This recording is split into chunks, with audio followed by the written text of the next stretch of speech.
Merci d'être avec nous sur les antennes de la télévision nationale. Au sommaire de ce journal, ce 28 décembre, les Guinéens sont appelés aux urnes pour le compte de l'élection présidentielle. À quelques heures du scrutin, les organisateurs sont face à la presse pour apporter plus de détails sur les contours de cette élection. Tous les acteurs impliqués dans le processus étaient présents. Fin abouquée de la campagne du Fonds de développement social et de l'indigence, les malades indigents sont entrés en possession de leur titre de prise en charge sanitaire. L'idée est d'assister les plus démunis en termes de soutien sanitaire. Protection des mineurs dans les lieux de loisirs, les acteurs impliqués se retrouvent et discutent des voies et moyens pour faire respecter la loi et garantir aux enfants un environnement de loisirs sain. C'est tout pour les titres. Bonsoir et vous êtes les bienvenus dans cette édition d'information que nous ouvrons par ces décrets. Décret dit 2025-0265 PRG SGG portant promulgation de la loi organique LO 2025-045 CNT portant détermination des emplois civils auxquels le Premier ministre nomme le président de la République, vu la Constitution, vu l'avis consultatif numéro 43 de la Cour suprême en date du 27 décembre 2025, décrète, article 1er, est promulguée la loi organique LO 2025-045 CNT portant détermination des emplois civils auxquels le Premier ministre nomme. Article 2. Le présent décret qui abroge toutes dispositions antérieures contraires prend effet à compter de la date de sa signature et sera enregistré et publié au journal officiel de la République. Conakry le 27 décembre 2025, signé président Mamadi Doumbouya. Décret dit 2025-0266 PRG SGG portant promulgation de la loi organique LO 2025-042 CNT fixant la liste des fonctions civiles auxquelles le président de la République nomme. Le président de la République, vu la Constitution, vu l'avis consultatif numéro 42 de la Cour suprême en date du 27 décembre 2025, décrète. Article 1er. Est promulguée la loi organique LO 2025-042 CNT fixant la liste des fonctions civiles auxquelles le président de la République nomme. Article 2. Le présent décret qui abroge toutes dispositions antérieures contraires prend effet à compter de la date de sa signature et sera enregistré et publié au journal officiel de la République. Conakry le 27 décembre 2025, signé président Mamadi Doumbouya. Décret dit 2025-0267 PRG SGG portant promulgation de la loi ordinaire L 2025-044 CNT portant règles relatives à l'exercice du pouvoir réglementaire du Premier ministre. Le président de la République, vu la Constitution, vu l'avis consultatif numéro 045 de la Cour suprême en date du 27 décembre 2025, décrète. Article 1er. Est promulguée la loi ordinaire L 2025-044 CNT portant règles relatives à l'exercice du pouvoir réglementaire du Premier ministre. Article 2. Le présent décret qui abroge toutes dispositions antérieures contraires prend effet à compter de la date de sa signature et sera enregistré et publié au journal officiel de la République. Conakry le 27 décembre 2025, signé président Mamadi Doumbouya. Décret dit 2025-0268 PRG SGG portant promulgation de la loi ordinaire L 2025-043 CNT fixant la liste des autres titulaires de fonctions soumis aux dispositions de l'article 79 de la Constitution. Le président de la République, vu la Constitution, vu l'avis consultatif numéro 44 de la Cour suprême en date du 27 décembre 2025, décrète. Article 1er.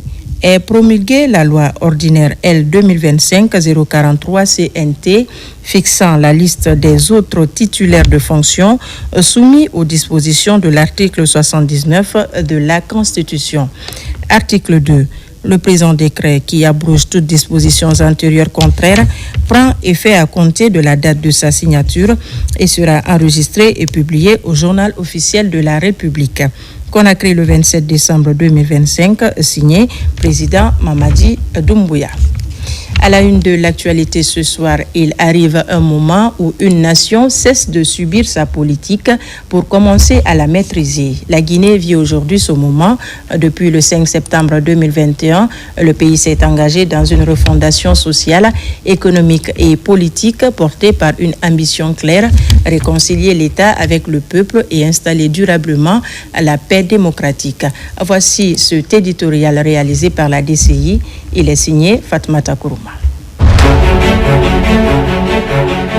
Il est des moments rares dans l'histoire d'une nation où le temps politique cesse d'être une suite de crises pour devenir une trajectoire. La Guinée vit aujourd'hui l'un de ces moments.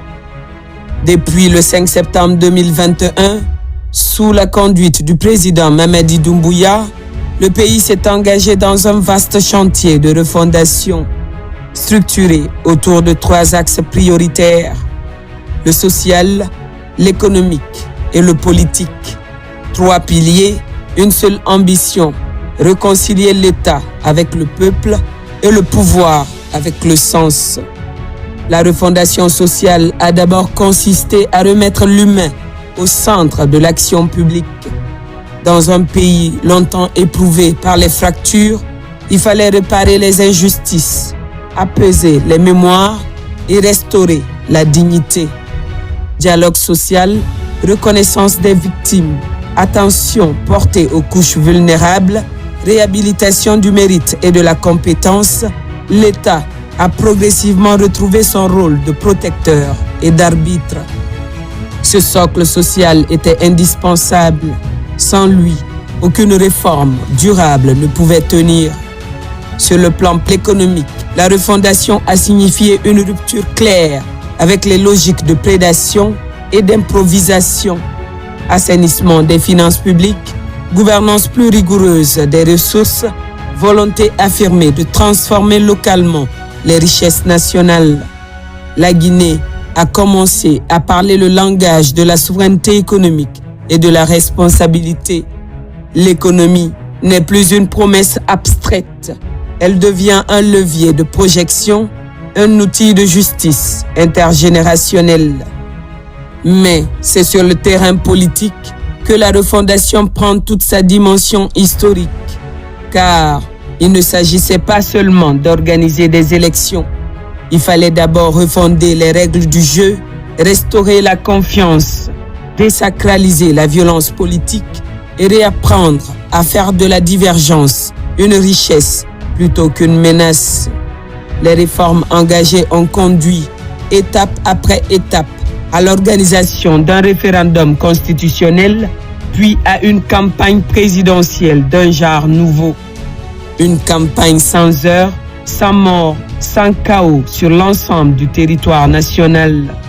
Une première dans l'histoire politique guinéenne et, osons le dire, une rareté dans l'espace politique africain contemporain. Durant cette période électorale paisible, au sens le plus large du terme, les candidats en lice ont mené leur campagne librement.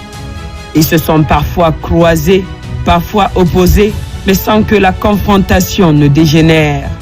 La parole a remplacé la pierre, l'argument a pris le pas sur l'invective. Une nouvelle maturité politique s'est imposée, presque naturellement.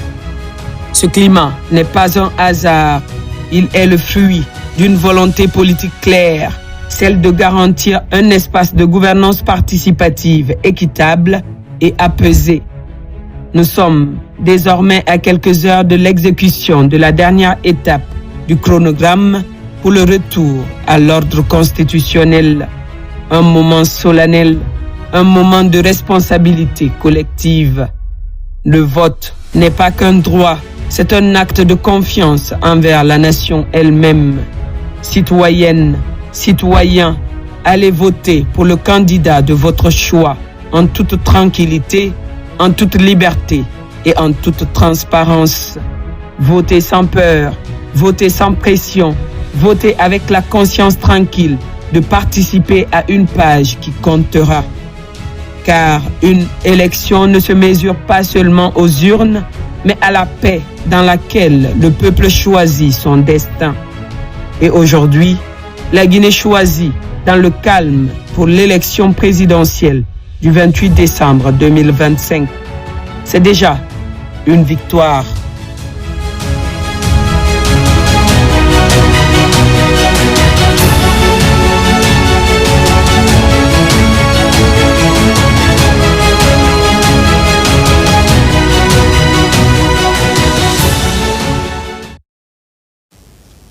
Au palais Mohamed V, le chef suprême des armées, le président Mamadi Doumbouya, a présidé ce samedi le 3e Conseil supérieur de défense nationale.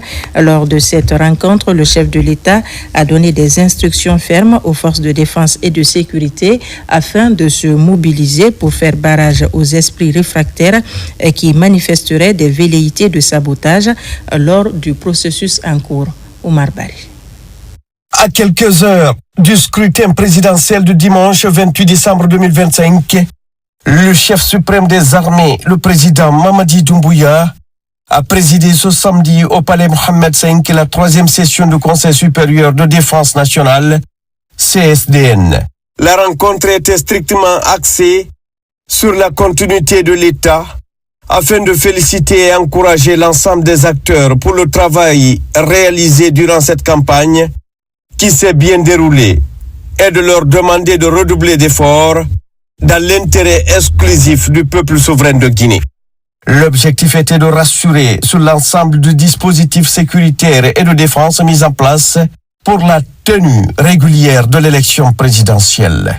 Le chef de l'État, son Excellence, M. Mamadi Doumbouya, entouré du Premier ministre chef de gouvernement Amadou Ouriba, du ministre secrétaire général de la présidence, le général Amara Kamara, du ministre directeur de cabinet de la présidence Djiba Diakité, de la haute hiérarchie militaire et des membres du gouvernement, a rassuré sur les dispositions prises pour la bonne tenue de l'élection présidentielle de ce dimanche. Il a félicité l'esprit d'ouverture et de paix qui a caractérisé le déroulement de la campagne électorale, rassurant que le processus électoral entamé à travers le référendum constitutionnel du 21 septembre dernier se poursuivra comme prévu avec les autres échéances électorales inscrites dans le calendrier. Le président Mamadi Doumbouya a donné des instructions fermes aux forces de défense et de sécurité afin de se mobiliser pour faire barrage aux esprits réfractaires qui manifesteraient des velléités de sabotage du processus en cours, réaffirmant ainsi avec force que rien n'arrêtera ce processus électoral. Enfin, le chef de l'État a instruit l'ensemble des parties prenantes à jouer pleinement leur rôle pour que le scrutin se déroule dans la paix, permettant ainsi à chaque citoyen guinéen d'exercer librement son droit de vote en toute quiétude et de vaquer paisiblement à ses occupations. Et puis ce communiqué du poste de commandement opérationnel de sécurité intérieure. Le samedi 27 décembre 2025 à 4 heures du matin, sur la base de renseignements fiables, les services de sécurité ont mené une intervention ciblée dans une concession de la banlieue de Conakry où un groupe armé était présent, animé par des intentions subversives menaçant la sécurité nationale. Cette opération a permis de neutraliser complètement le groupe et d'interpeller les individus impliqués après plusieurs échanges de tirs. À cet effet, une enquête judiciaire est en cours pour identifier toutes les ramifications de cette affaire et établir les responsabilités conformément aux lois en vigueur. Le commandant des forces de sécurité intérieure rassure la population qu'aucune menace immédiate ne pèse sur elle. Il invite les citoyens à conserver leur calme, poursuivre poursuivre normalement leurs activités et à maintenir une collaboration responsable avec les forces de défense et de sécurité. Il félicite par ailleurs l'ensemble des unités engagées pour leur professionnalisme, leur réactivité et leur sens élevé du devoir dans la protection des personnes et des biens. Fait à Conakry le 27 décembre 2025, le haut commandant général de corps d'armée Bala Samoura, grand officier de l'Ordre national du mérite. Réunis en plénière ce vendredi, les conseillers nationaux ont adopté 5 textes de loi. Parmi ces textes figure la loi portant autorisation exceptionnelle de perception des recettes publiques et reconduction des crédits budgétaires de l'exercice 2025, une démarche législative qui permet à l'État de poursuivre le paiement des dépenses essentielles liées au fonctionnement administratif, aux salaires et aux obligations légales. Robert Siditorno. Ce sont 5 textes de loi qui ont fait l'objet d'examen et d'adoption au cours de cette plénière. Le premier, au contenu sobre et clair, porte sur la délibération exceptionnelle des perceptions des recettes publiques et reconduction des crédits budgétaires de l'exercice 2025. Son adoption à la majorité des conseillers nationaux présents révèle d'une nécessité impérieuse de garantir la continuité du fonctionnement de l'État et ses services en l'absence de l'adoption définitive de la loi des finances exercice 2026 avant le 31 décembre, conformément à l'article 125 de la Constitution. Les circonstances exceptionnelles n'ont pas permis au gouvernement de déposer la loi initiale des finances pour l'année 2026. Si cette loi n'est pas votée, la conséquence c'est que l'administration ne pourra pas financer le fonctionnement des services publics. Conséquemment, les travailleurs seront sans salaire, les pensionnés seront sans leur pension. La Constitution, heureusement, a prévu une procédure par laquelle il faut sortir de cette difficulté-là. C'est de prendre une loi autorisant la reconduction du budget de 2025 pour permettre que dans les 3 premiers mois, le gouvernement puisse fonctionner correctement. La deuxième loi adoptée est relative à la fixation de la liste des emplois civils auxquels le président de la République nomme. Cette loi vient répondre à l'exigence fondamentale de la gouvernance transparente et démocratique. Dans un régime dit militaire et transitoire qui prend quand même le courage de limiter les prérogatives de nomination du chef de l'État dans une loi. Certes, on dit que ça va très loin, mais ça pourrait ne même pas figurer dans une loi et à ce moment-là, il nomme qui il veut, où il veut, comme il veut.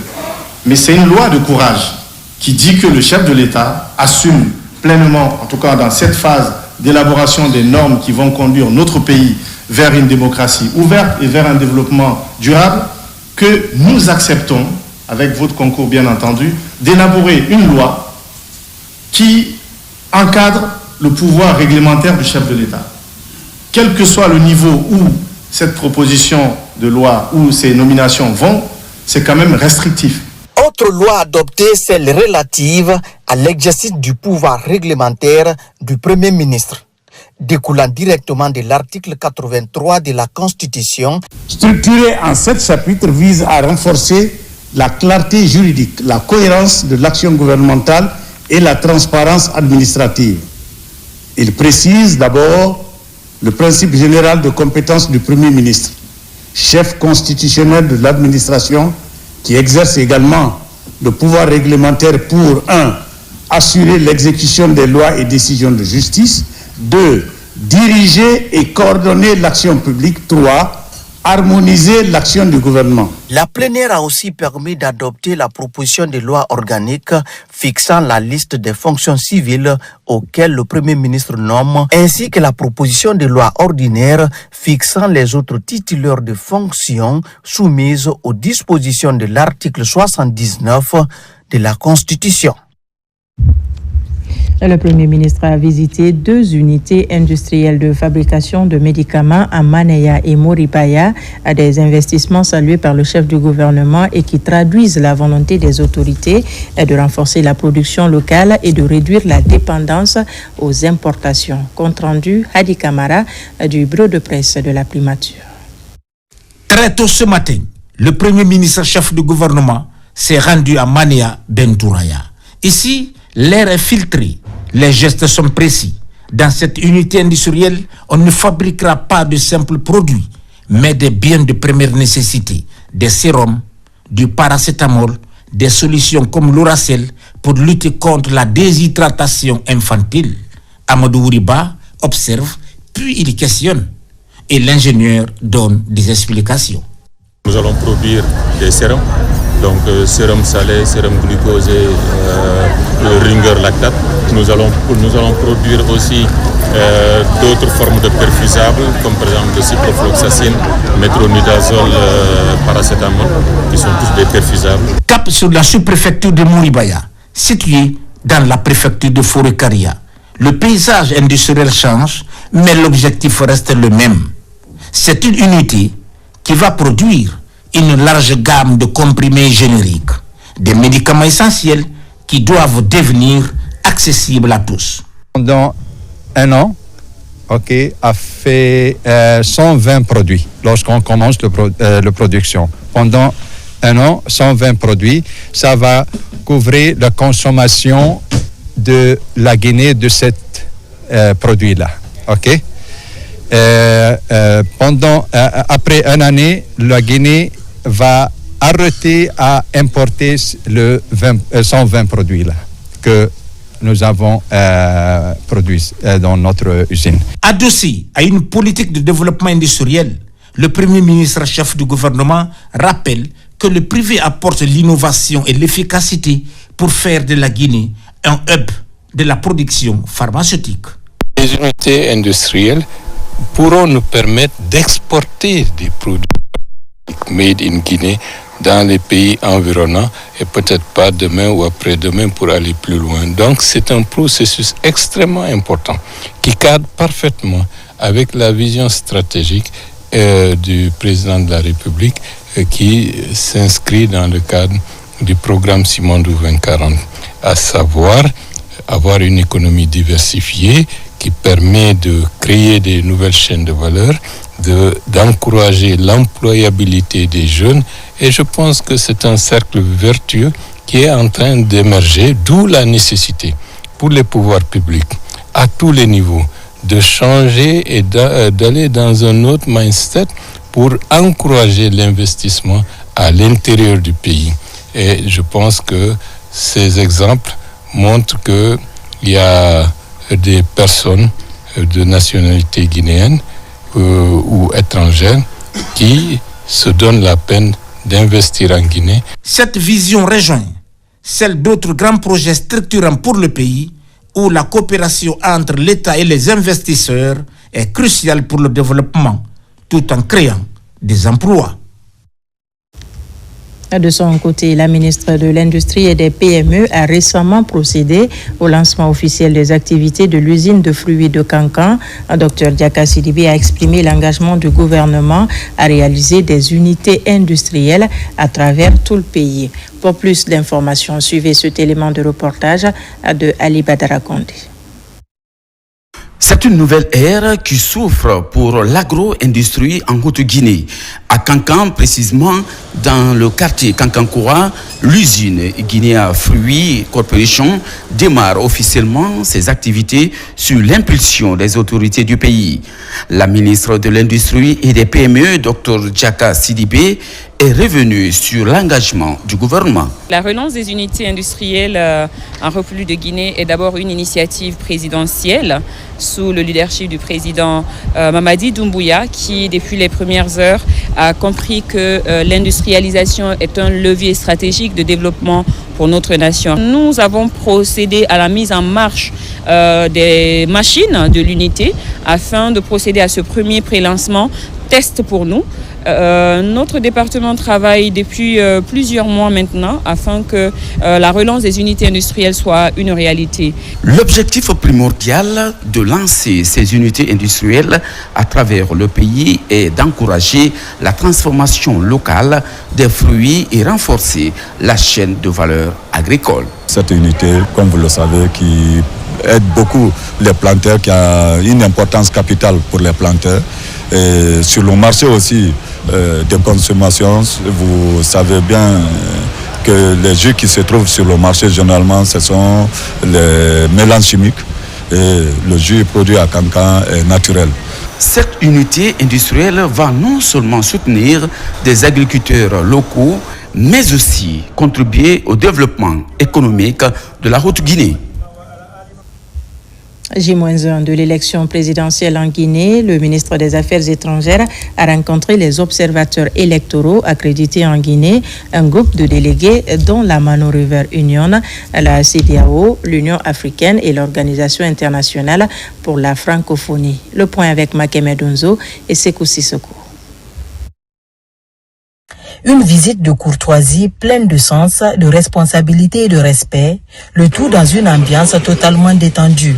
À quelques heures du vote, au compte de l'élection présidentielle, dans cette salle, des émissaires de plusieurs organisations internationales reçoivent le chef de la diplomatie guinéenne pour une séance de travail.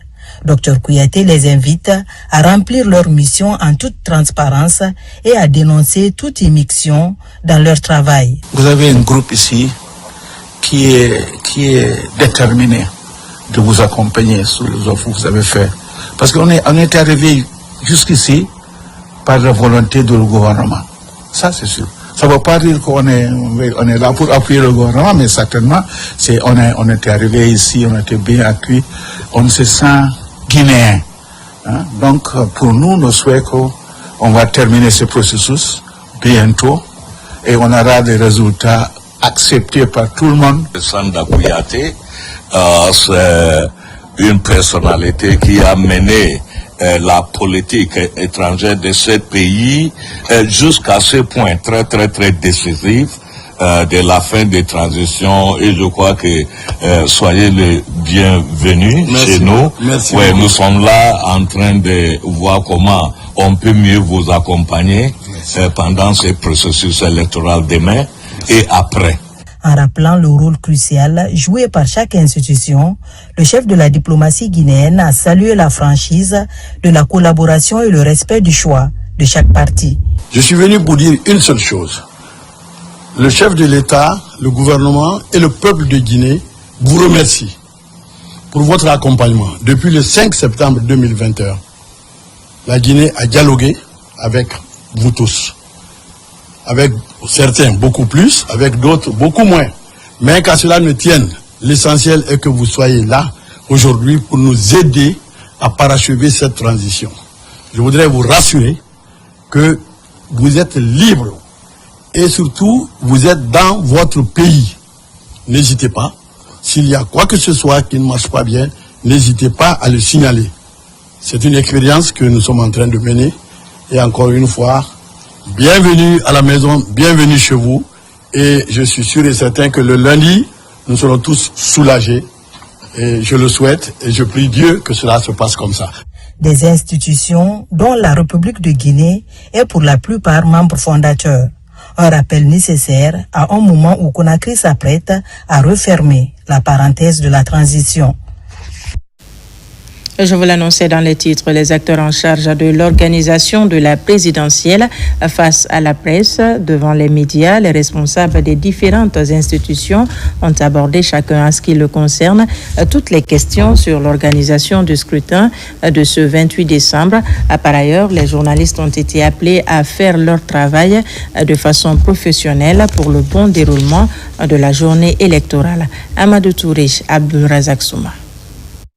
La haute autorité de la communication HAC, l'Observatoire national autonome de supervision du référendum constitutionnel et des élections au NASUR et la Direction générale des élections DGE constituent trois institutions importantes dans l'organisation du scrutin présidentiel. Chacune, en ce qui la concerne, a joué sa partition dans la planification d'une série d'activités concourant à la réussite de l'élection de ce dimanche. C'est pourquoi, en cette veille de la date du 28 décembre, jour du vote, leurs responsables ont animé cette conférence de presse pour passer au peigne fin l'ensemble des étapes préparatoires du scrutin. Ce que le journaliste peut, c'est de rapporter les procès-verbaux affichés. Ça, c'est au niveau du bureau de vote. Si la commission de centralisation, comme c'est de coutume, centralise et affiche à son tour le procès-verbal au niveau d'une circonscription, la presse doit le reprendre. L'ONASUR est déjà rassuré quant à la préparation pratique de ces élections, l'organisation matérielle, la communication qui suit par la HAC, mais surtout l'adhésion des populations sur l'évolution des préparatifs. Et les 500 superviseurs que nous avons recrutés, initiés à la méthodologie de la supervision, travaillent sur l'observation, l'évaluation et pas d'intervention. Incidemment, ces évaluations nous sont remontées et nous permettent, après la proclamation des résultats provisoires, d'intervenir maintenant auprès de la Cour suprême pour le rapport final d'appréciation. Pour sa part, la directrice générale des élections, Mme Kamara Dienebou Touré, a rassuré. Puisque l'utilisation des nouvelles technologies de l'information et de la communication est admise par la loi, 48 heures, nous allons proclamer les résultats provisoires. C'est ça notre défi.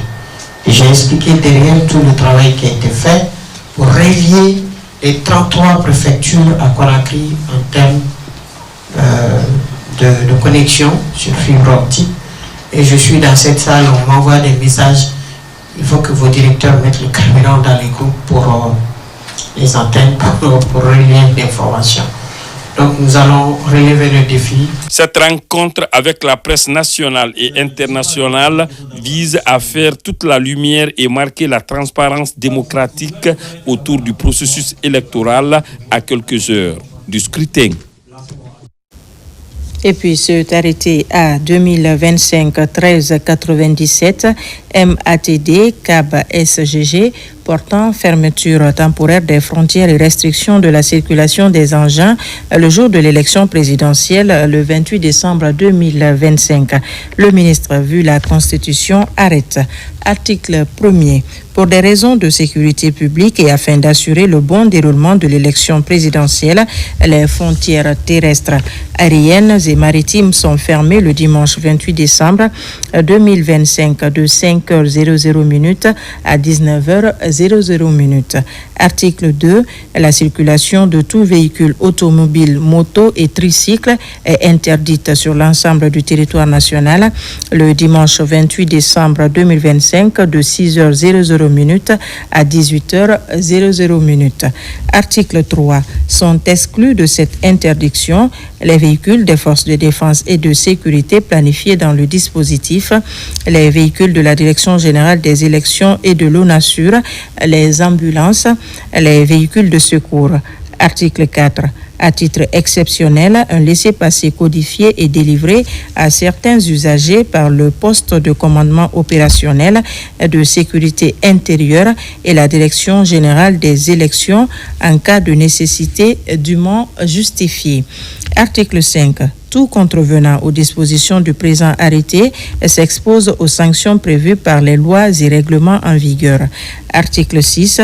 Les gouverneurs, préfets, sous-préfets, présidents de délégations spéciales et le poste de commandement opérationnel de sécurité intérieure et ses démembrements sont chargés, chacun en ce qui le concerne, de l'exécution du présent arrêté. Article 7. Le présent arrêté qui prend effet à compter de la date de sa signature sera enregistré et publié au journal officiel de la République. Conakry le 27 décembre 2025, signé M. Ibrahima Khalil Condé. À l'approche de l'élection présidentielle prévue ce dimanche 28 décembre, le commandant des forces de sécurité intérieure, le général Bala Samoura, a officiellement présenté le dispositif de sécurité destiné à assurer le bon déroulement du scrutin. Cette présentation s'est déroulée dans la salle d'état-major du poste de commandement opérationnel de sécurité intérieure. Adjudant-chef Aboubakar Kamano, correspondant de la presse militaire. À l'approche de l'élection présidentielle prévue le dimanche 28 décembre 2025, le commandant des forces de sécurité intérieure, le général Bala Samoura, a présenté le dispositif de sécurité mis en place pour assurer le bon fonctionnement du scrutin. La cérémonie s'est tenue dans la salle d'état-major du poste de commandement opérationnel de sécurité intérieure PCOSI et a réuni des hautes autorités de l'État, dont le Premier ministre, le ministre de l'Administration du territoire et de la décentralisation, le ministre de la Sécurité et de la Protection civile, ainsi que le chef d'état-major général des armées, d'autres généraux et officiers supérieurs de la Commission nationale de défense et de sécurité CNDS. Le général Bala Samoura a souligné que le dispositif couvre toutes les phases du processus électoral, de la période préélectorale jusqu'à l'investiture du président élu.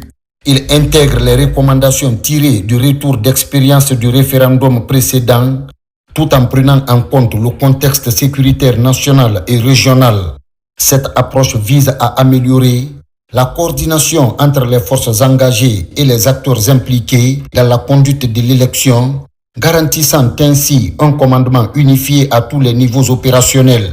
Ce dispositif couvre toutes les phases du processus électoral, de la planification à la sécurisation des activités de la Direction générale des élections, des activités des différents candidats, du vote lui-même, de la sécurisation des opérations de centralisation des résultats, de la sécurisation de la proclamation des résultats jusqu'à l'investiture du président élu.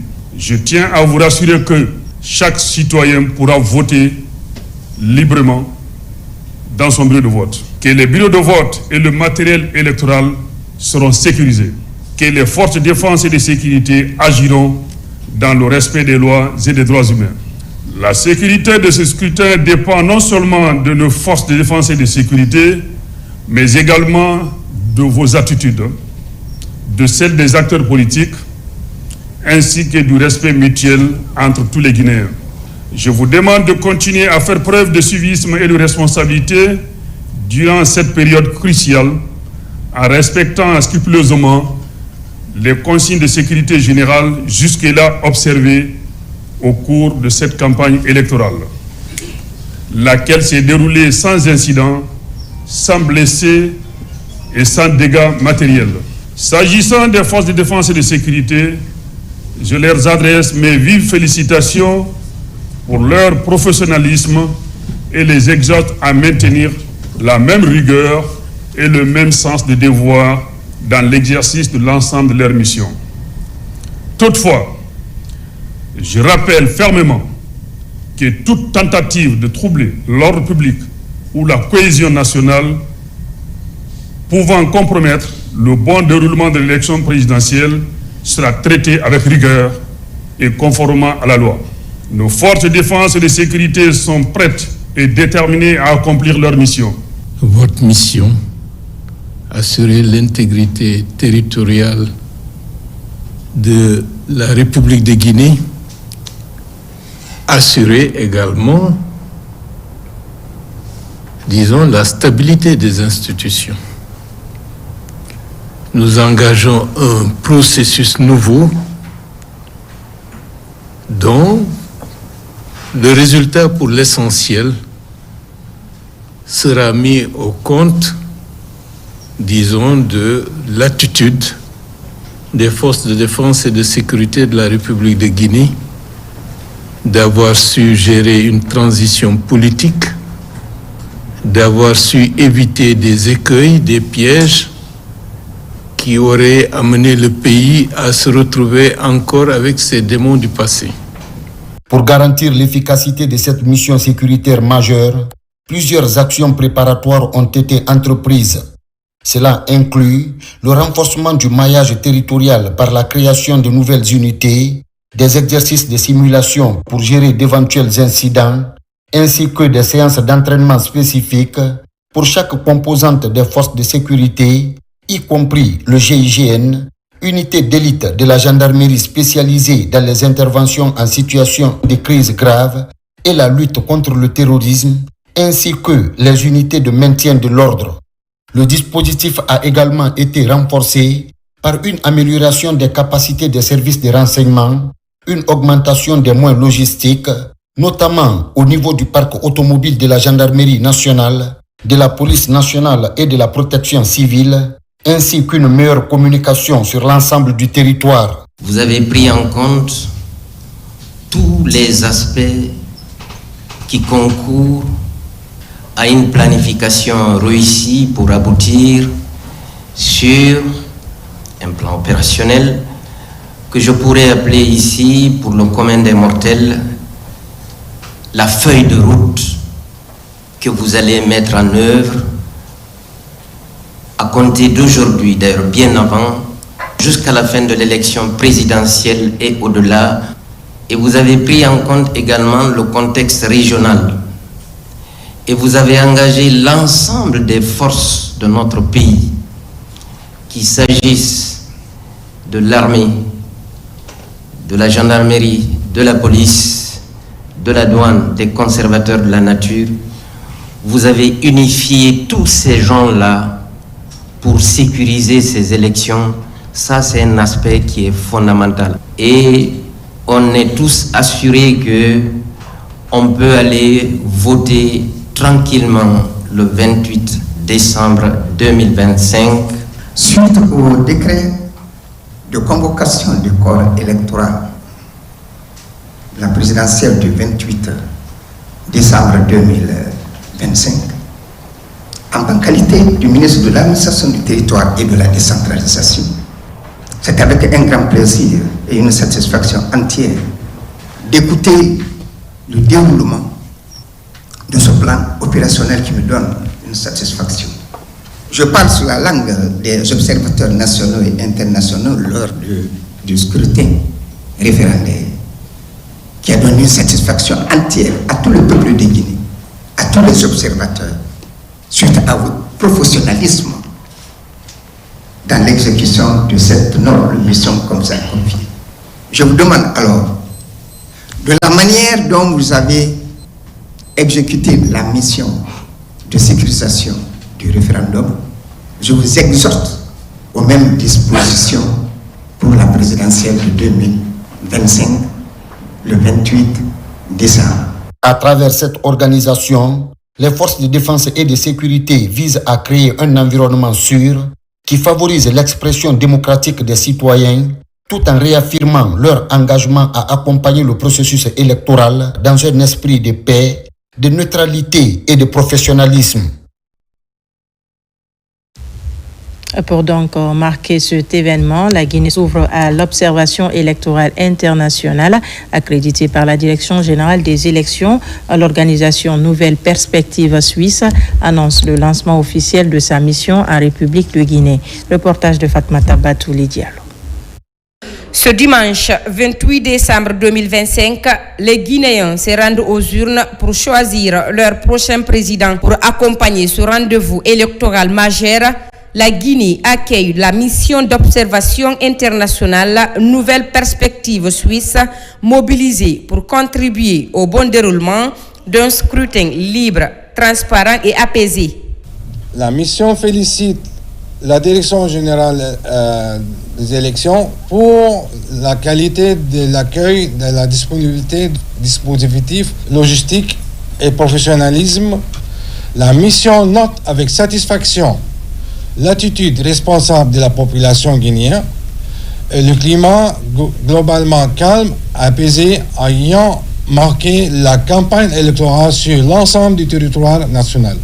Fondée sur les principes de transparence, de neutralité et de respect de la souveraineté nationale, cette collaboration se veut durable au-delà du seul cadre de l'élection présidentielle.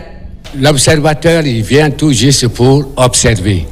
Nous n'avons pas de suggestions à faire, nous n'avons pas à nous insérer dans tout ce qui se passe au niveau d'un bureau de vote. Nous venons tout simplement observer tout ce qui se passe et après l'observation, nous rendons compte à notre président. Nous effectuons une mission préélectorale pour vraiment nous affirmer pendant le rapport préliminaire et le rapport définitif, qui nous permet aussi de constater ce qui s'est passé avant les élections, pendant les élections et après les élections. Au total, la mission est composée de 41 observateurs internationaux et experts électoraux issus de 16 pays. Elle s'inscrit dans l'engagement constant de Nouvelles Perspectives Suisses en faveur de la démocratie, de la transparence électorale et de la paix. présidentielle en Guinée, la dynamique œil du citoyen a lancé cette semaine la formation des formateurs des observateurs électoraux sur l'ensemble du territoire national. Contrairement au scrutin référendaire, la société civile guinéenne entend déployer cette fois-ci 8000 observateurs dans les bureaux de vote. Au total, 80 formateurs prennent part à cet exercice. Explication Abdoulaye Diallo. La dynamique œil du citoyen a lancé à Conakry la formation des formateurs, des observateurs électoraux déployés sur l'ensemble du territoire national. Avant leur déploiement sur le terrain, le président du CNOCS leur a adressé un message de sensibilisation et d'engagement. Il n'y a pas sur le terrain CNOCS, il n'y a pas Pécune, il n'y a pas Konasok, il n'y a pas Rose. C'est tout simplement des observateurs de la société civile guinéenne appelée dynamique œil du citoyen. Cela est extrêmement important, d'abord pour l'impartialité des actions que nous poserons et pour l'objectivité du travail que nous faisons ensemble. Pendant 2 jours, ces 80 formateurs seront outillés sur les mécanismes d'observation électorale et les outils de collecte des données. Une application numérique dénommée ODK a été mise en place afin de faciliter la remontée rapide et fiable des informations en provenance des bureaux de vote. Il y a un formulaire qui est dédié à l'ouverture du bureau de vote, un formulaire pour le déroulement et un formulaire pour la clôture. Et il y a un formulaire aussi sur les grilles d'incident. Les thématiques abordées par rapport à cette observation, il s'est agi d'abord d'expliquer ce qu'on appelle le guide de l'observateur. Il faut que chaque observateur puisse savoir comment est-ce qu'il doit se comporter sur le terrain afin de faciliter la tâche non seulement aux autorités locales, aux membres des bureaux de vote, mais surtout à ces semblables observateurs encore qui sont sur le terrain. À l'image du scrutin référendaire, Ange Gabriel Abba, président du CNOCS, annonce la mise en place très prochaine d'un dispositif d'observation électorale visant à garantir la crédibilité et la fiabilité de l'élection présidentielle prévue le 28 décembre prochain. Kézidougou place à la formation des formateurs des membres des bureaux de vote, une étape clé pour garantir la transparence et la crédibilité du scrutin. Cette session s'est achevée par la prestation de serment des participants. Souleymane Kouyaté, Marwan Kamara. Durant 10 jours, les formateurs des agents électoraux de la préfecture de Kézidougou ont renforcé leurs compétences sur les différentes étapes du scrutin présidentiel à venir.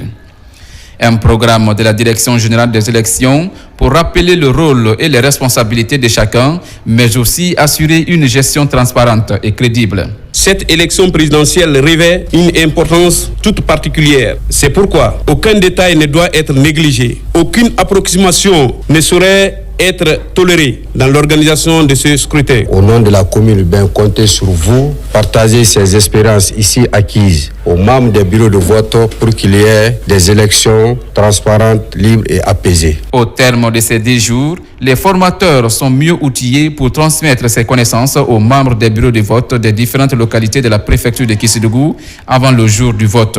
Au sortir de cette formation, nous sommes suffisamment outillés pour pouvoir démultiplier cette formation aux agents des bureaux de vote très prochainement. Vous avez l'honneur d'être choisi comme formateur.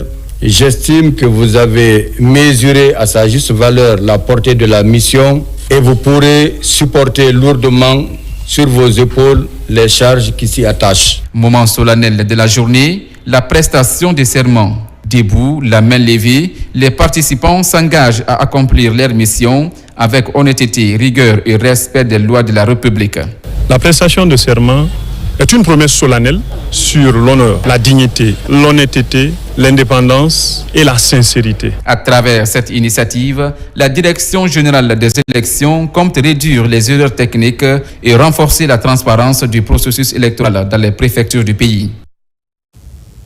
Et puis les fils résidents et ressortissants de la région de Zérékoré unissent leurs forces pour le maintien de la paix et la consolidation du tissu social. En visite dans les différentes villes de la région, ils abordent des questions de fraternité et d'unité nationale. C'est un reportage de Isiaga Kamara et Amadou Bailobari. Dans leur mission de consolider les acquis de la République et de maintenir la paix en région forestière, les fils résidents et ressortissants de la région multiplient les efforts pour créer des esprits fédérateurs encadrant la paix et le vivre ensemble. C'est dans cette optique que les sages, leaders religieux et patriarches reçoivent cette délégation pour dynamiser les actions du développement humain et durable à Zérékoré. Le message déjà est passé. On a dit le jour J, c'est-à-dire le 28 décembre. On va aller glisser librement son bulletin dans l'urne et après le vote, chacun va rentrer chez soi. Et on va attendre le résultat. Aujourd'hui, à Zérékoré, on est en paix. Depuis que les dents sont venues devant la situation à Zérékoré, devant tous les mouvements à Zérékoré, elle a regroupé tout le monde ensemble aujourd'hui à Zérékoré.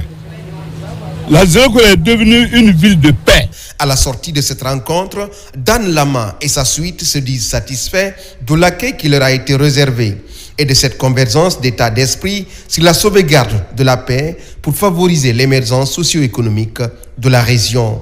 Les habitudes anciennes, nous sommes défaits de ça. On a mis fin à ça.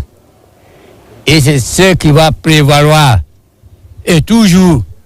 Le patriarcat à Zérékoré renferme toutes les communautés. Vous avez les 11 communautés qui sont dans le patriarcat. C'est cela l'esprit du rassemblement. Ils ont œuvré dans ce sens bien avant l'heure. Ce qui fait qu'aujourd'hui nous nous inscrivons dans cette dynamique. Nous passons saluer nos pères, nos mères, nos frères et nos sœurs pour solliciter leur bénédiction et leur adhésion. Selon ces activistes, dans cette perspective de maintien de la paix et du développement durable, la dynamique va connaître un tremplin qui va permettre de toucher toutes les autres couches sociales, et cela à travers toute la Guinée forestière. Dans le Grand Conakry et à l'intérieur du pays, les acteurs de la société civile s'activent aussi à tous les niveaux. Dans ce tour d'horizon de notre rédaction, nous vous plongeons au cœur des échanges avec les émissaires de la CEDEAO et les préparatifs des agents sensibilisateurs de la région de Kankan, une mutualisation des efforts pour un scrutin présidentiel crédible et apaisé. Nabila Moussa Kamara. Au siège du Conseil national des organisations de la société civile guinéenne, les représentants de la CEDEAO rencontrent les responsables de la société civile sur les préparatifs du scrutin présidentiel du 28 décembre 2025. Ils échangent sur les plans et dispositifs mis en place pour une élection apaisée. Nous sommes venus échanger avec eux sur le contexte électoral. Quelles sont leurs perspectives, comment ils analysent le contexte électoral, pour nous permettre de mieux préparer notre mission. Nous avons reçu cette délégation de la CEDEAO venue échanger avec nous sur les préoccupations de la société civile, mais aussi ils avaient des questions sur certaines réalités liées au contexte du pays. Autre action de la société civile, la Coalition nationale de Guinée pour les droits et la citoyenneté des femmes s'active dans la savane guinéenne. Dans son nouvel agenda, renforcer le dialogue communautaire pour une présidentielle sans violence. En réalité, le contenu du module ici, c'est sur les techniques d'animation, de sensibilisation et de communication. Qui veut déployer, n'est-ce pas, les agents sur le terrain, il faut qu'il donne d'abord des consignes permettant de bien véhiculer le message sur le terrain. Les messages qui sont en lien avec le processus électoral. De Kankan à Kouroussa, même renforcement de capacité des agents sensibilisateurs pour prévenir les risques électoraux. Les nouvelles orientations s'intéressent aux femmes et les enfants, deux couches vulnérables. Nous pensons qu'au sortir donc de cette session de formation, nos agents seront aptes à réaliser effectivement nos vœux, ce que nous voulons, ce que nous attendons d'eux dans le cadre de la sensibilisation des citoyens pour une élection apaisée sans violence. Après ces élections, quoi qu'on en dira, on dira qu'un Guinée a été élu quand même. Donc nous, ça nous galvanise dans notre position pour que les gens sachent que c'est juste le Sénégal qu'on est en train d'organiser. Après les salles, la campagne de porte-à-porte s'intensifie sur le terrain. Face aux discours de haine, aux rumeurs et autres formes de manipulation, les avantages de la discipline et le calme pendant le scrutin sont expliqués pour que règne la stabilité à tous les niveaux. Dans l'actualité toujours, les promoteurs de la paix et le collectif des anciens premiers ministres ont organisé une cérémonie de prière au centre islamique de Donka. La démarche vise à implorer Dieu afin qu'il accorde à la Guinée la paix et la quiétude sociale avant, pendant et après les élections. Mikini Moussa Kamara et Brema Oulem Fofala. Les instances religieuses, catholiques et musulmans prient et appellent à des élections apaisées en Guinée. C'est une conception de la structure, les promoteurs de la paix et ses partenaires qui accordent du prix à la stabilité sociale de notre patrimoine commun, la Guinée. Cette cérémonie était placée sous la présence d'honneur de sa sainteté l'archevêque de Conakry. Nous avons voulu que ce soit une communion de tous les fils et filles de la Guinée, quelle que soit leur religion, de façon qu'il y ait un appel collectif à la paix, à l'unité, à l'entente dans le pays, avant, pendant et après les élections. Et c'est dans ce cadre-là qu'un certain nombre de citoyens, que nous appelons les promoteurs de la paix, y compris les anciens premiers ministres, se sont joints pour cotiser gratuitement, financer ceci et surtout décider qu'après la lecture du Coran, les vrais sacrifices seront destinés aux déshérités de notre pays. Le premier ministre, le général Lansana Conti. Nos anciens premiers ministres se sont engagés auprès de l'actuel patron de la primature dans le processus de paix.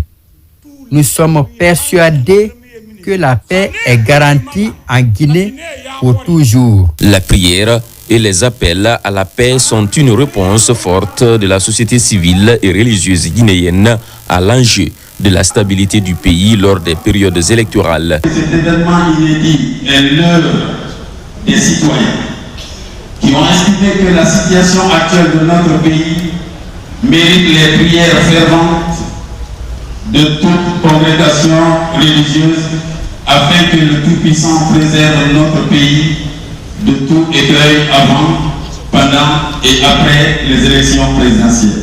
Vous êtes au cœur des missions qui sont assignées au département des affaires religieuses par le président de la République, M. Mamadi Doumbouya.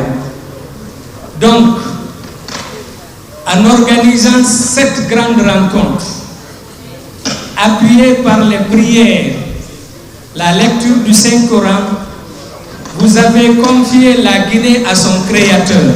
Ces prières visent à éviter le retour des violences, des destructions humaines et matérielles associées aux élections précédentes de ces dernières décennies en Guinée.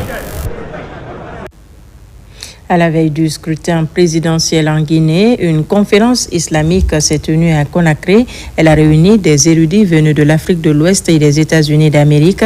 L'événement est placé sous le signe de la paix et de l'unité nationale. Plus de détails avec Marwan Kamara. À l'esplanade de la grande mosquée Faisal de Conakry, ils sont venus nombreux, les fidèles musulmans, pour assister à cette conférence islamique internationale. Parmi les invités, 3 grands prédicateurs venus des pays d'Afrique de l'Ouest et des États-Unis d'Amérique. Ces grandes figures religieuses sont venues se joindre aux Guinéens pour multiplier des sensibilisations et des prières en faveur de la quiétude sociale en cette période électorale. Après le président de l'association Le Grand Manding, en l'occurrence El Hadj Wassaba Laï Sidibé, qui nous a fait cet honneur d'apporter aussi notre contribution à la consolidation de la paix. Nous ne sommes pas venus prêcher la paix, mais nous sommes venus soutenir la paix qui existe déjà entre les fils et filles de la Guinée, surtout dans le contexte électoral. Placée sous le signe de la paix et du vivre ensemble, cette conférence islamique appelle à la retenue, au dialogue et l'acceptation des résultats présidentiels issus des urnes. Nous remercions particulièrement l'association Grand Manding de nous avoir invités à prendre part à cette activité. L'islam nous enseigne toujours 2 principes ou 2 droits qu'il faut connaître et mettre en pratique pour non seulement connaître des élections apaisées, mais aussi pour accepter les résultats des urnes. Ce que le peuple doit savoir et se rappeler que ce Dieu qui donne le pouvoir à qui il veut, il le retire à qui il veut, il élève qui il veut et il humilie qui il veut. Quand Dieu décide quelque chose, quand tu vois ça, respecte ça, tu continues à respecter, parce que ça, c'est la volonté du bon Dieu. J'ai pris Dieu que le message la passe partout du bon, pas seulement la Guinée. Parce que quand il parle ici aujourd'hui, ça part. C'est pourquoi on a fait ça, c'est une façon de contribuer, même si tu es sûr de victoire, tout ça là, ben, cherche que c'est Dieu qui donne la victoire. Même si on est sur 100%, on est obligé de demander Dieu d'essayer de nous pardonner, qu'on ne veut pas aucun problème dans ces pays-là. Quand le résultat tombe, c'est la volonté de Dieu. Un appel clair à la paix et à la responsabilité collective dans un contexte où l'acceptation des résultats électoraux demeure un enjeu majeur pour la stabilité de la nation. À quelques heures nous séparent donc de l'élection présidentielle et la jeunesse guinéenne se retrouve au cœur d'une vaste campagne de sensibilisation sous l'égide du Conseil national des jeunes de Guinée, en toile de fond, promouvoir une bonne conduite avant, pendant et après la période électorale. Diarra Diallo, Aminata Kourouma. Après l'abbé Farana et Zérékoré, la campagne de sensibilisation du Conseil national des jeunes de Guinée se poursuit à Conakry où des jeunes de divers horizons sont invités à adopter des comportements responsables tout au long du processus électoral et à devenir des ambassadeurs de paix au sein de leur communauté. Participer à une élection est exercer un droit sacré, mais aussi un devoir citoyen. Cela exige maturité, respect et engagement. Souvent majoritaires lors des mobilisations politiques, les jeunes sont aussi les plus exposés aux manipulations et aux discours de haine. En les plaçant au centre du processus électoral, le Conseil national des jeunes de Guinée entend transformer ce défi en opportunité. Nous sommes jeunes, nous ne devons pas nous laisser manipuler par les politiques. Nous devons utiliser nos énergies pour construire la Guinée. Nous ne devons pas utiliser ces énergies fortes qui bordent en nous pour la détruire. Nous pouvons les rassurer qu'ils sont la bienvenue dans nos communes, dans notre commune Ratoma, et ils auront accès à toutes les familles pour la sensibilisation et ils auront des écoutes. La campagne du CNJ Guinée, soutenue par la Direction générale des élections et le ministère de la Jeunesse, s'achève ainsi. Les messages sont clairs: rejet de la violence, tolérance politique, vigilance face aux fausses informations et acceptation des résultats proclamés par les institutions compétentes. De leur côté, les ressortissants de Konya ont organisé une lecture du Saint-Coran pour la paix et le progrès de la Guinée. La cérémonie a connu la participation du patriarche Elhadj Sékou Linkondé, accompagné de plusieurs fidèles musulmans. Des précisions avec Yassila. À l'approche des élections présidentielles 2025, le Konya se retrouve autour du patriarche et doyen d'âge Sékou Linkondé. Implorer la grâce de Dieu pour la paix et la quiétude sociale en Guinée avant, pendant et après les élections présidentielles est le but de cette rencontre. Organiser cette lecture de Saint-Coran pour la prospérité de la Guinée et surtout pour la prospérité de la communauté Konya, pour que la paix règne en Guinée. Aujourd'hui, c'est la concrétisation de l'entente, de la paix à travers la désignation de certains de ses fils pour présider à sa destinée. Les ressortissants de Konya invoquent les noms glorieux de Tout-Puissant Allah pour la paix entre les fils et filles de la communauté à Conakry et partout ailleurs. Le président de la République, que grâce à lui, grâce à l'exemple qu'il a donné au peuple, nous sommes heureux de reconnaître que nous sommes aujourd'hui à l'aise. Et c'est grâce à lui. Le bénissons. Désormais, sous la conduite de Ibrahim Kourouma, président de la coordination nationale, et son adjoint Mohamed Kamara, les ressortissants de Konya regardent la même direction pour la paix et le développement. Pendant ce temps, sur un autre plan, le Fonds de développement social et de l'indigence a bouclé à Boké sa campagne de remise des titres de prise en charge sanitaire aux malades indigents. Là-bas, des malades sélectionnés dans toutes les préfectures de la région ont bénéficié de ces documents. L'idée est d'assister les plus démunis en termes de soutien sanitaire. Moussa Kouyaté. C'est ici, dans la salle de conférence de la préfecture, que les malades indigents de la région de Boké ont reçu leur titre de prise en charge sanitaire. L'événement a mobilisé autorités locales et cadres du Fonds de développement social et de l'indigence. Visiblement émus et fatigués par la maladie, les bénéficiaires ont exprimé leur reconnaissance à l'endroit du chef suprême des armées. Je vous remercie pour m'aider à notre papier. Je nous remercie le président, nous remercie très très très fort. Il n'y a pas de moins. Nous sommes désormais dans un pays où l'État protège. Nous sommes désormais dans un pays où l'État ne promet pas, mais il agit. Où le président de la République ne parle pas, mais il pose des actes. Nous sommes désormais dans un pays où l'humain est au centre de la préoccupation des politiques publiques. Pour les autorités locales, ces efforts doivent se poursuivre pour sauver davantage de citoyens en manque de moyens. Je demande à ce que l'équipe descende dans les autres communes de la Guinée, de la commune, de la préfecture, de la région, les villages les plus reculés. Il y en a encore des indigents qui sont en train de certainement mourir par manque de prise en charge, de possibilité de se traiter à l'intérieur du pays. Le moment que nous partageons aujourd'hui est également un appel à la responsabilité collective, un appel à préserver l'esprit de solidarité qui fonde l'identité de la région de Bouquet et à poursuivre ensemble une action commune orientée vers la protection de celles et de ceux qui ont le plus besoin de soutien de la nation. Durant 3 semaines, les agents du Fonds de développement social et de l'indigence ont sillonné les 7 régions administratives du pays pour porter assistance aux malades indigents. Des personnes qui sont dans des situations difficiles et qui méritent un suivi attentif et particulier. Autre titre de ce journal, face aux dangers qui guettent les enfants dans les lieux de loisirs, l'Office national des loisirs, la police, la justice et les tenanciers des lieux de loisirs parlent de la protection des mineurs.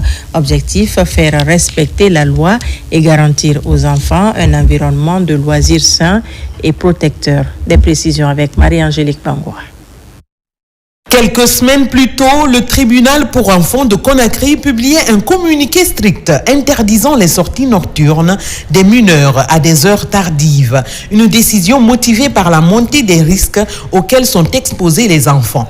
Dans le prolongement de cette mesure, l'Office national des loisirs ONL, en synergie avec les services judiciaires et les forces de sécurité, a réuni les acteurs du secteur des loisirs pour une séance d'échange et de sensibilisation. Ces lieux de loisirs peuvent générer assez de revenus entre 8h et 19h ou 20h. Et pour tous ceux qui peuvent tirer de ces mineurs-là, ça peut se passer là parce que c'est pourquoi il y a des loisirs pour enfants. Nous avons également échangé avec ces tenanciers-là, mais également les services de sécurité pour parler des enfants surtout qui sortent sans accompagnement parental. Cette rencontre a permis à l'ONL de rappeler aux tenanciers d'établissements de loisirs le contenu et l'esprit du Code de l'enfant, ainsi que les directives fermes du parquet spécial du tribunal pour enfants de Conakry. Gérer un parc d'attractions, c'est orchestrer le plaisir, c'est donner du plaisir aux enfants, c'est un métier vraiment gratifiant.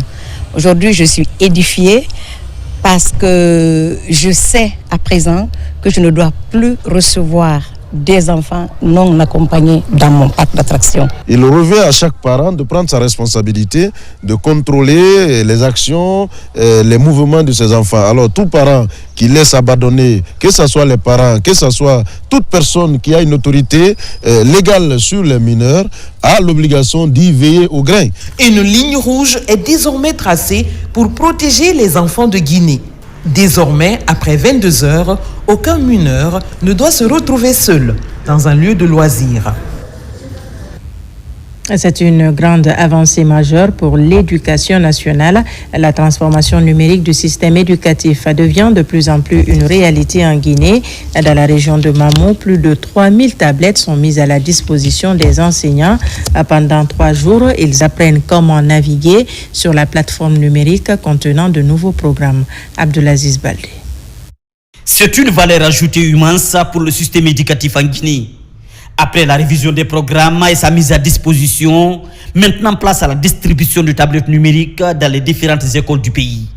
À Mamou, une 50aine des enseignants venus de plusieurs préfectures prennent part à l'utilisation de l'Army Passport, une plateforme numérique développé par le MIPUA. Nous attendons à l'issue de cette formation que les participants puissent être vraiment capables d'utiliser cette plateforme à travers leurs propres tablettes, leurs propres ordinateurs, leurs propres smartphones pour d'abord préparer les leçons ou alors pour encore réviser, voir aussi comment d'autres enseignent et en même temps et aussi comment utiliser cette plateforme en situation de classe pour enseigner les élèves. Plus de 3000 tablettes sont distribuées pour 100 écoles publiques pour cette première phase. Elles renferment tout le support pédagogique produit par les cadres du NURAP. À l'occasion de cette révolution, plus de 1000 contenus pédagogiques sont déjà embarqués et numérisés dans les tablettes. Le nouveau manuel scolaire pour les classes de CP1 et de CP2 sont numérisés en français, maths, sciences et technologies. Un enseignant qui n'a pas le manuel physique, s'il a accès à la plateforme, il pourra exploiter ces manuels, apprendre ce qui est dedans et former ses élèves. C'est une nouveauté, c'est une révolution. Cette approche de compétences permet aux enseignants comment naviguer sur la plateforme. Parallèlement à Mamou, les enseignants des régions de Kankan, Farana et Zérekoré sont aussi outillés à l'utilisation des tablettes numériques. Après les préfectures de Kindia, Koya et Télémélé, l'érudit de Kindia s'est rendu à Boké où il a communié avec les chefs religieux dans la fraternité et la solidarité humaine. Avant de les quitter, Elhaj Abdul Wakil Almami Keïta leur a offert plusieurs engins roulants. Reportage de Nabi Kamar.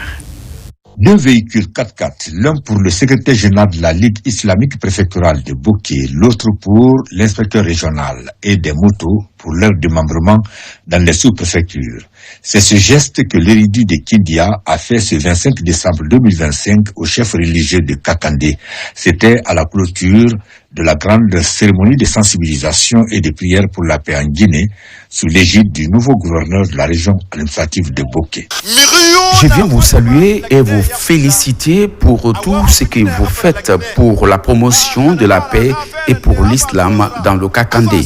En même temps, je demande de contribuer à prier pour notre cher pays et l'ensemble de ses fils pour la consolidation de leur fraternité dans la paix et l'unité nationale. Les bénéficiaires de ces engins roulants saluent la générosité de Elhaj Abdul Wakil Almami Keïta qui contribue grandement à la préservation de la paix et au rayonnement de l'islam en Guinée.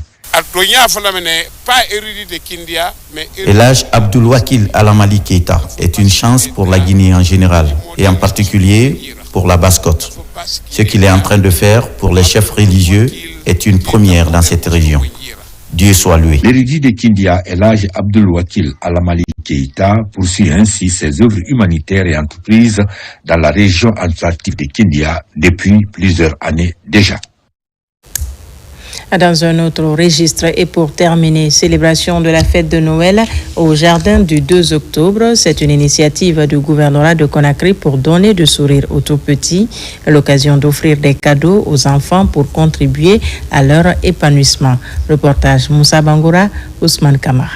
Le jardin du 2 octobre a mobilisé du beau monde à l'occasion de la fête de Noël qui commémore la naissance de Jésus-Christ. Dans cet espace de divertissement, la mobilisation est assurée par le gouvernorat de Conakry pour partager la magie de Noël. Cette célébration consiste à offrir du sourire aux enfants à l'orée de la nouvelle année. Le président de la République, il considère l'ensemble des Guinéens de la même façon. C'est ce qui fait l'objet de la remise que vous avez vue ici aux enfants, comme le souhaite notre président, M. Mamadi Doumbouya. Lors de cet événement culturel, des jouets et plusieurs autres cadeaux ont été distribués aux enfants. C'est pas tous les jours qu'on reçoit des cadeaux. Je suis très contente pour Madame la gouverneure parce que ce qu'elle a fait, c'était un très bon geste de donner des cadeaux à tout le monde. On ne s'attendait pas à cela. La gouverneure qui nous a offert beaucoup de cadeaux aujourd'hui, donc nous disons un grand merci. À travers cette ambiance de fête, le gouvernorat de Conakry entend poursuivre cette activité en vue de contribuer à l'épanouissement de la petite enfance. Voilà qui m'a fait à ce journal. Merci de nous avoir reçus chez vous. L'actualité se poursuit sur notre site, le www.rtgguinée.info. Je vous dis à très vite pour d'autres informations de la Guinée, notre paradis, terre de